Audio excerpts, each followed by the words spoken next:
The BBC often finds itself under attack because of its purported commitment to impartiality. From the left calling it too right-wing to the right calling it too left-wing. You know the story. We've heard it all before. And yesterday it came under attack for labelling protests across the UK last weekend in support of Palestine as, in fact, expressing support for Hamas. Here's the BBC News channel before midday yesterday. Here in the UK, the Prime Minister Rishi Sunak visited a Jewish school in London to underline his support for the community. The visit followed several demonstrations across Britain, during which people voiced their backing for Hamas, which many countries, including the UK and US, consider a terrorist organisation. So those demonstrations are in support of Hamas. You might think, just a mistake, a glitch, perhaps the newsreader misspoke while reading the auto cue. Maybe, happens. Except that exact same thing was said by another BBC newsreader, Mariam Moshiri, not long after. The Prime Minister Rishi Sunak has visited a Jewish school in London to underline his support for the Jewish community. The visit followed several demonstrations across Britain during which people voiced their backing for Hamas, which several countries, including the UK and the US, consider a terrorist organisation. And here is Moshiri again, speaking to editor of the Jewish News, Justin Cohen. I think it's worth taking this back to the beginning. What we saw on Saturday was, Saturday a week ago, was the result of a pre-planned attack by Hamas terrorists on civilians. They'd been planning it for months. They decided months ago, and they decided to plan every single detail of it, to go into houses, to go into the streets and to behead babies, and to rape women and to do the most unspeakable crimes possible. The result of that in the UK and around the world has been some people have decided that this is the right moment to demonstrate support for Hamas, to take to the streets calling for the annihilation of Israel. And let's be clear, that is what from the river to the sea means, but also... And that was happening over the weekend, wasn't it, in London? That was happening over the weekend in London. And to target British Jews with anti-Semitism that now amounts to a 600% increase. Now, Moshiri, rather than questioning that inaccurate claim or probing it, seems almost enthusiastic. And that was happening over the weekend in London.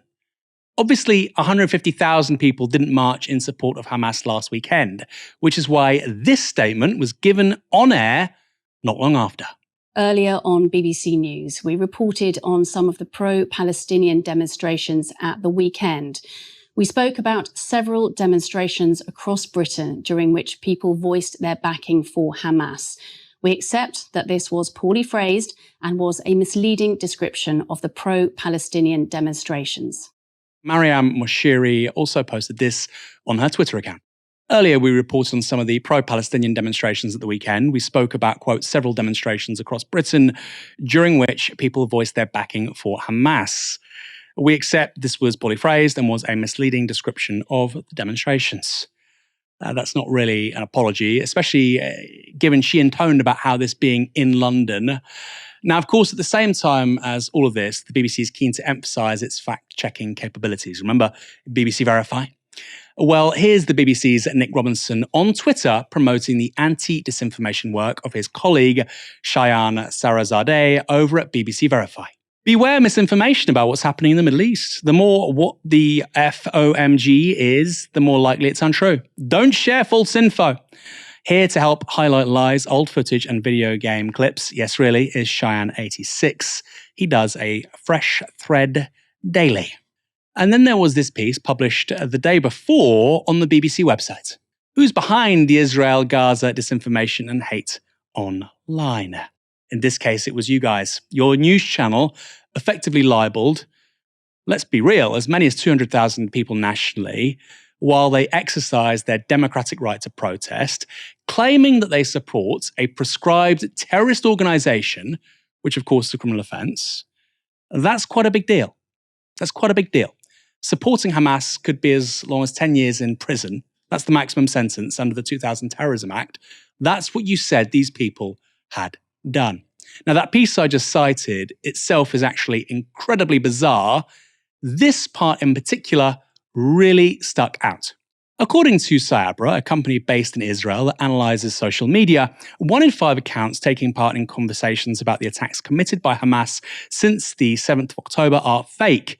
Fake in this context can mean they are automatically operated, but others could also be run by real people posing under false identities. So the BBC's disinformation efforts examining Israel and Hamas extend to quoting a private business based in Israel. Can you believe it? Rather than doing all this stuff, getting all these random consultancies from across the planet, maybe try getting the basics right, like not repeatedly claiming 150,000 people broke the law last weekend for a crime which would mean up to 10 years in prison. Just a thought.